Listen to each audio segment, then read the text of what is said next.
Vous mettre au parfum de l'actualité dans les établissements d'enseignement supérieur et universitaire reste notre priorité. Mesdames et messieurs, bienvenue à cette nouvelle édition du journal universitaire.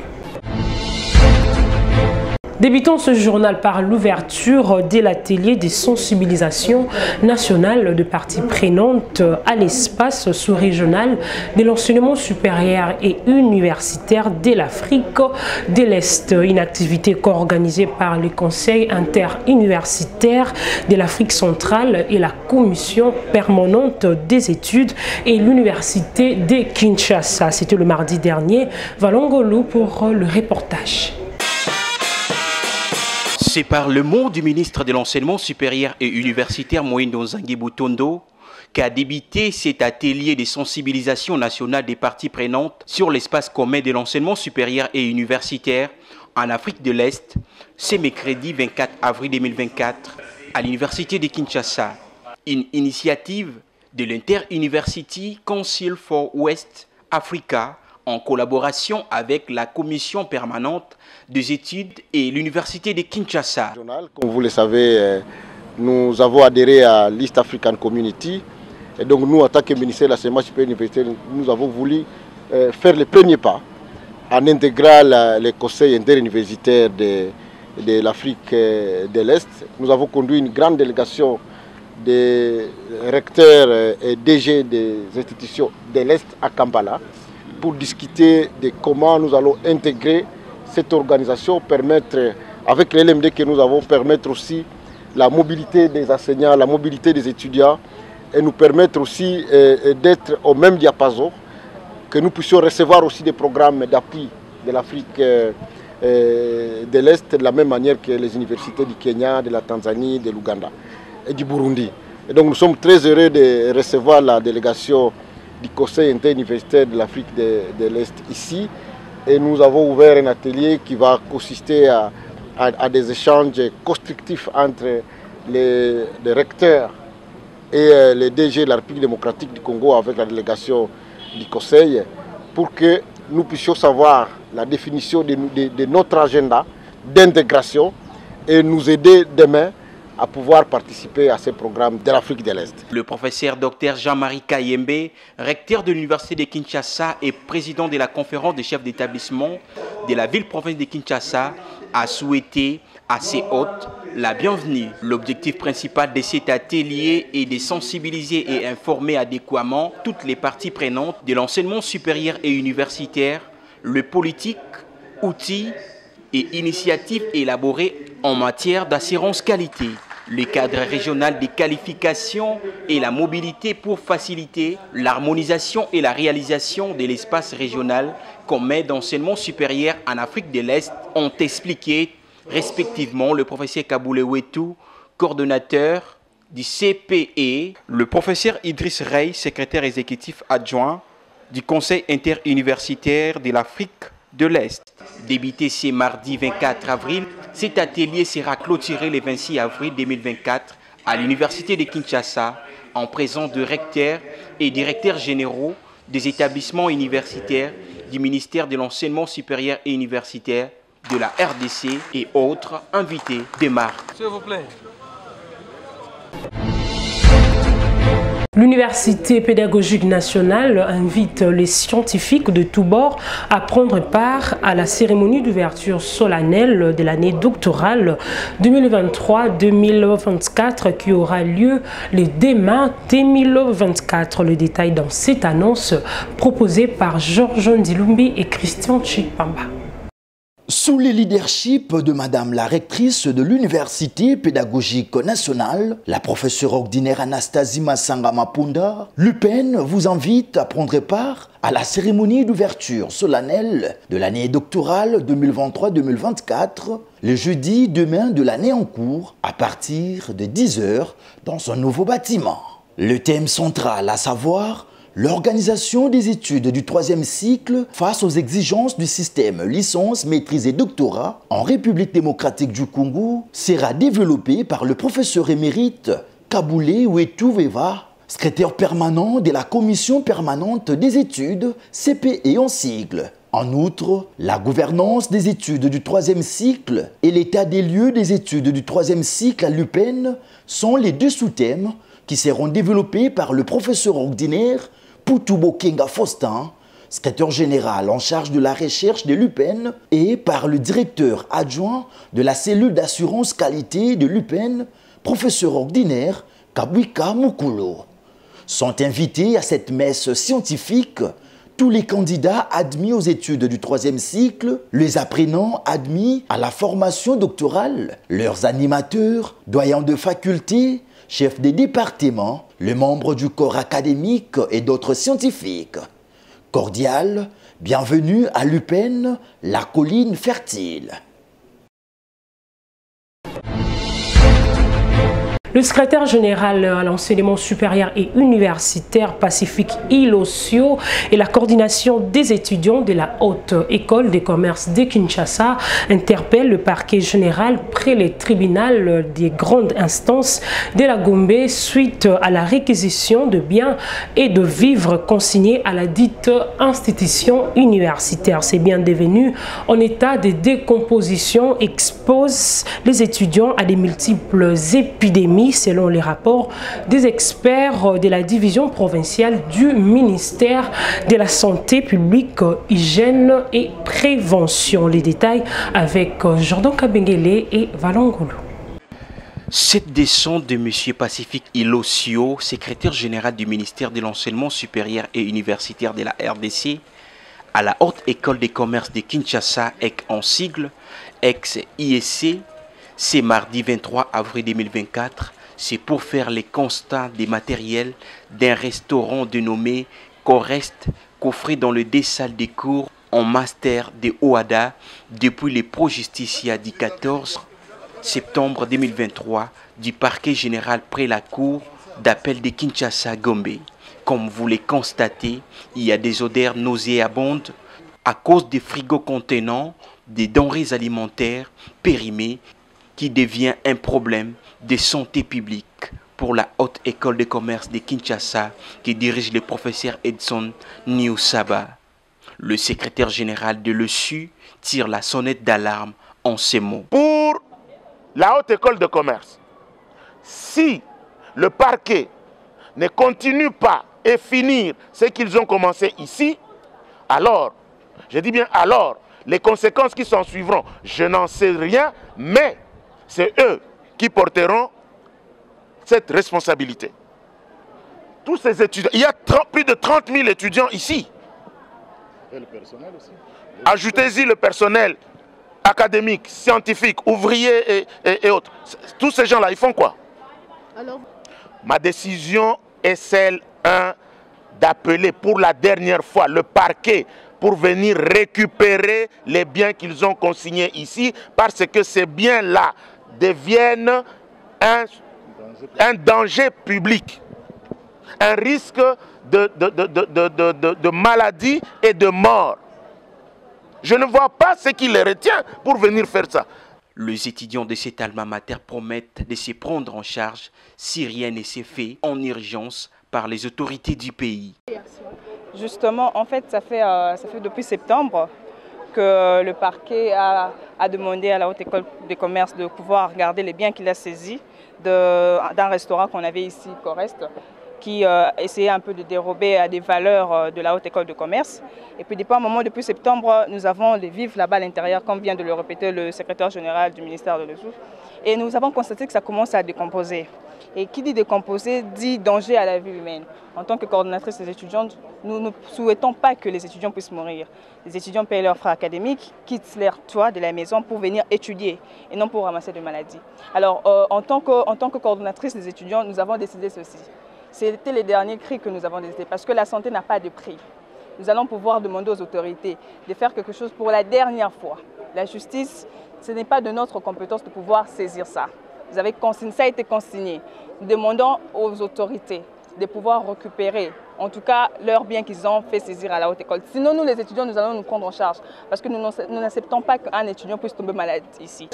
Je suis très touché, vous me voyez avec les cache-nez, parce qu'il y a des odeurs nauséabondes. Permettez-moi d'enlever mon cache-nez pour me faire bien entendre. Il y a des odeurs insupportables ici. et l'IEC ou la Haute École de Commerce n'a pas d'entrepôt. Ça, c'est une salle de cours. Je pense que les caméramens, vous allez nous aider de prendre les images. C'est une salle de cours. C'est une salle de cours pour le programme de master et dont je suis apprenant. Depuis le mois de septembre, cette salle a été gardée. Nous n'avons pas le droit d'y accéder. Jusqu'à aujourd'hui, nous n'avons pas le droit de suivre nos cours, notre programme de master ici, jusqu'à aujourd'hui. Alors, nous demandons, il n'y a pas quelqu'un qui soit si fort comme l'État.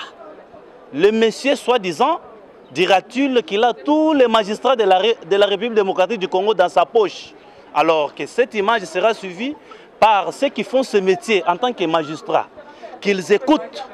Sinon, nous allons devoir nous prendre en charge, c'est-à-dire nous allons utiliser les cache-nez et autres matériels que nous pouvons nous débrouiller selon nous et prendre ces histoires, les mettre sur 24. Notons que les experts Watch et du ministère de la Santé publique, Hygiène et Prévention de la ville-province de Kinshasa ont proposé, après leur descente sur terrain, la désinfection des 2 salles avant l'évacuation, évacuation et destruction des denrées alimentaires périmées, faire le bio-nettoyage de 2 salles de cours. Enfin, de sauver des vies de plus de 30 000 personnes qui fréquentent la Haute École de Commerce qui redore son image longtemps ternie. Après avoir été déchu de ses fonctions comme étant chef des promotions par les comités de sages de la représentation des étudiants du Congo lors d'une assemblée extraordinaire tenue au cours de ces mois, M. Yann vient en son tour et de façon illégale nommé Héritier Belengo comme président de la commission électorale de la REC. Au micro de notre reporter Tonton Biongo, Héritier Belengo a présenté sa vision pour les éditions de 2024 et interpelle les étudiants à l'unité. Suivez. Étant président de la commission de la représentation des étudiants du Congo, je peux dire que nous ne sommes pas meilleurs par rapport à ceux-là qui étaient avant nous, mais nous voulons quand même corriger d'autres problèmes. En fait, la représentation des étudiants du Congo, ce n'est pas seulement Kinshasa, mais la représentation des étudiants du Congo catégorise les 26 provinces.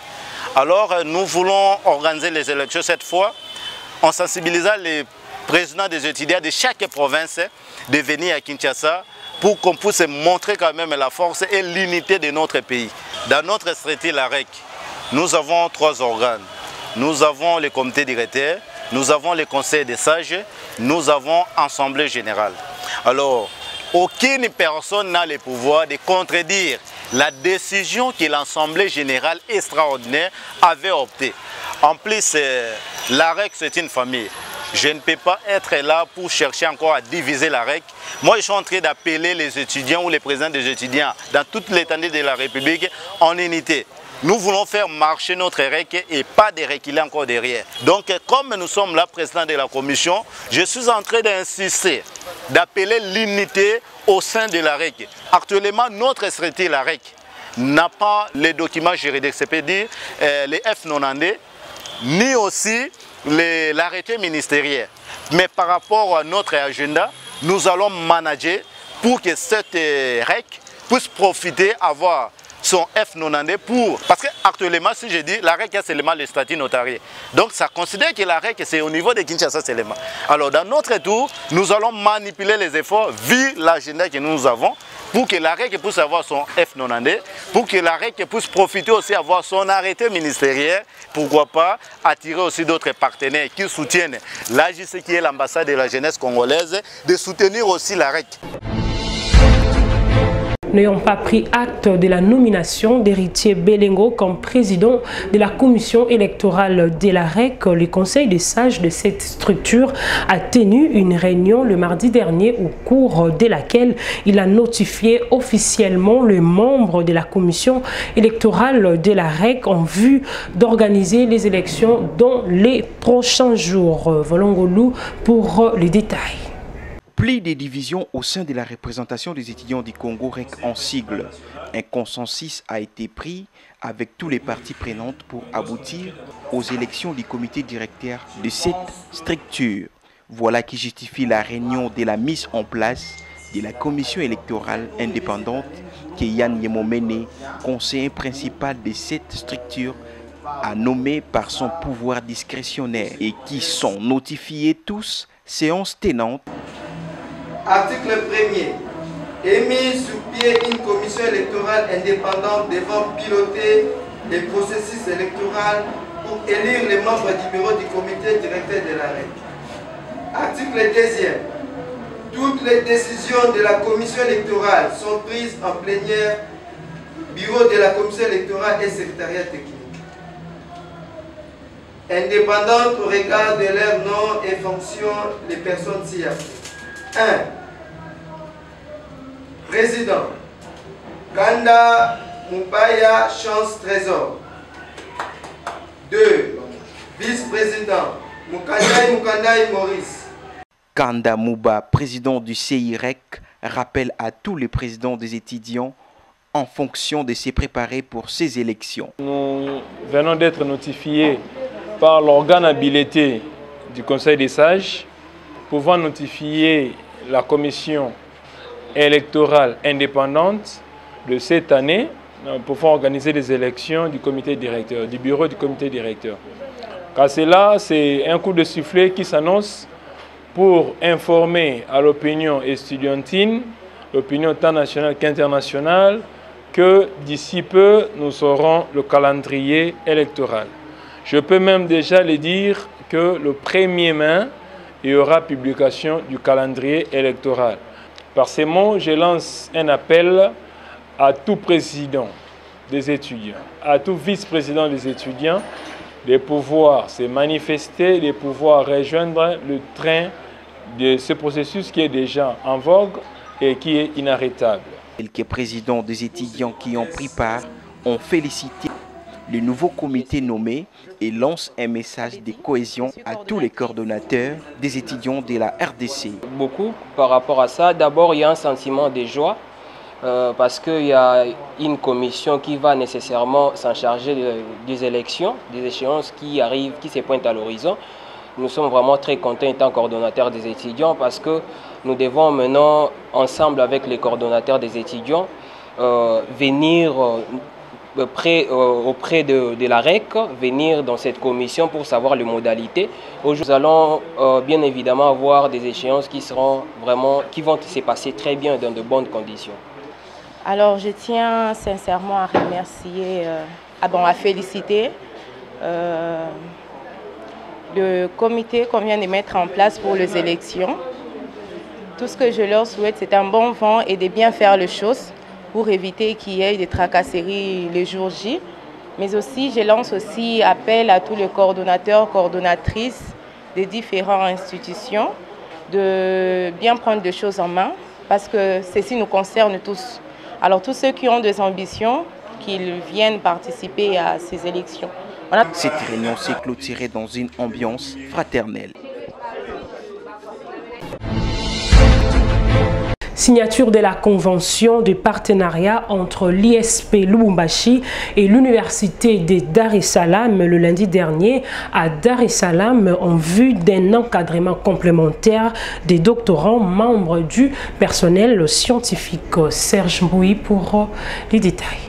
Dans les soucis de bien préparer la relève académique à l'Institut supérieur pédagogique de Lubumbashi, le directeur général de cet établissement s'est rendu en Tanzanie pour signer les contrats de collaboration entre l'Université de Dar es Salaam et l'ISP Lubumbashi. Les deux institutions supérieures d'Afrique vont désormais s'accompagner dans la formation des doctorants et dans la mobilité des professeurs. Le professeur Christophe Kazwala, directeur général de l'ISP Lubumbashi, qui s'est personnellement déplacé de Lubumbashi à Dar es Salaam, s'est dit fier de ces partenariats qui permettent à son établissement de produire plusieurs docteurs à thèse et professeurs qualifiés, gage d'une bonne formation des apprenants. Signalons que, grâce à l'esprit managérial du professeur Christophe Kazwala, directeur général de l'ISP Lubumbashi, cette institution de l'espace Grand Katanga rayonne conformément à la vision de la tutelle.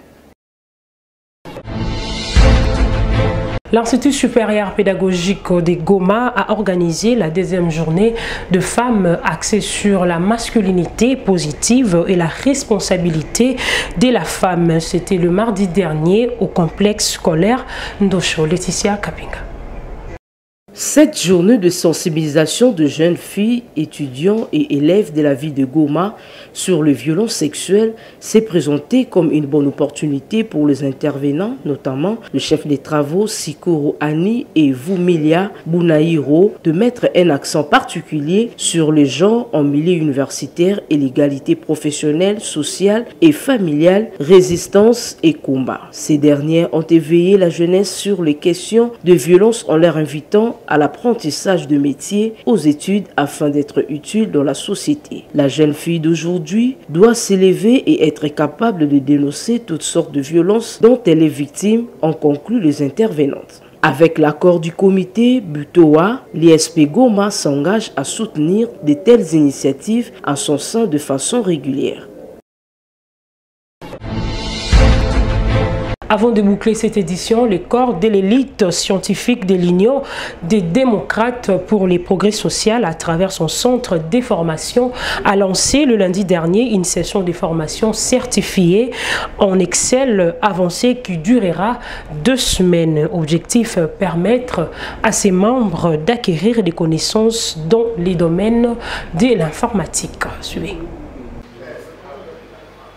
C'est par le mot du coordonnateur des corps d'élite scientifique de l'UDPS qu'a débuté cette cérémonie de lancement de la formation certifiée en Excel avancé. Après les encouragements des apprenants par le cadre de cette structure, le formateur ingénieur Maximilien Kaninda a fait savoir à l'assistance le bien fondé de cette formation, ses modules et sa faisabilité, mais aussi la durée. C'est une formation certifiée sur Microsoft Office Excel 2021 qui est un logiciel assez puissant pour la prise de décision après avoir traité des calculs à travers ce tableur qui est un outil très important aujourd'hui, pas seulement dans nos ménages mais aussi dans nos vies professionnelles. L'outil Excel devient un outil incontournable pour tout ce qui est traitement de calcul à ce jour. C'est une formation qui va déjà dès demain démarrer. Elle a 2 vacations. Elle va se constituer en 2 modules. Il y a un premier module qui est un module élémentaire avec 6 chapitres. Mais aussi nous avons un second module qui va avoir aussi près de 7 chapitres. Et tous ces chapitres que nous allons avoir à travailler sera d'une manière pratique, avec les outils que vous avez vus, les ordinateurs qui sont déjà prêts pour pouvoir démarrer cette formation dès demain déjà, avec 2 vacations, une l'avant-midi et une autre le soir. À la sortie de la salle, le secrétaire général adjoint de l'UDPS et la rectrice de l'UPEN, la professeure ordinaire Anastasie Massanga, ont livré leurs impressions. Je suis très heureux et je dis ça dans la salle que je me retrouve dans cette session parce que je suis formateur depuis 44 ans, donc je me retrouve. La formation continue, ça englobe tout le monde et ça concerne tout le monde. Aujourd'hui, là, ne pas connaître l'informatique, c'est être analphabète parce qu'on peut avoir un grand diplôme, mais sans l'informatique, vous êtes quasiment analphabète. Donc nous sommes fiers d'être IDPS, nous sommes fiers de ceux qui pensent qu'il fallait mettre à niveau ses membres pour qu'ils ne soient pas dépourvus, pour qu'ils ne soient pas à la merci de tous. Il faut noter que cette initiative s'inscrit dans la vision du chef de l'État, Félix Tshisekedi Tshilombo.